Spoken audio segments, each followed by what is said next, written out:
Hello busy people, soft idli కోసం try చేస్తున్నారా? ఇప్పుడు రెసిపీ ఫటాఫట్ చూసేయండి. ఇది చాలా సింపుల్. ఒక గ్లాసు గుండు మినపప్పు తీసుకుంటే 4 గ్లాసుల ఇడ్లీ బియ్యం తీసుకోవాలి. వీటిని 2 బౌల్స్లో సపరేట్గా సోక్ చేసుకోవాలి ఒక 5 గంటల వరకు. బియ్యంలో కొన్ని మెంతులు యాడ్ చేసి సోక్ చేయాలి. ఫస్ట్ మినపప్పుని గ్రైండర్లో వేసి బాగా రుబ్బి అందులోనే బియ్యం వేసి మెత్తగా రుబ్బుకొని ఒక బౌల్లోకి తీసుకొని పెట్టుకోవాలి.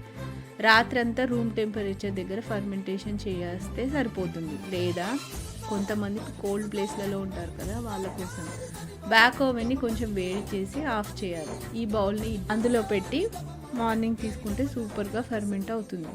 సో ఈ ఫర్మెంట్ అయిన ఇడ్లీలన్నీ ఇడ్లీ పాత్రలో పెట్టి ఒక 20 మినిట్స్ వరకు ఉడికించుకోవాలి.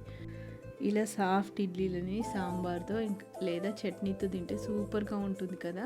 ఇఫ్ మీకు ఈ ప్రాసెస్ నచ్చితే లైక్ చేయండి and subscribe to my channel. Thank you.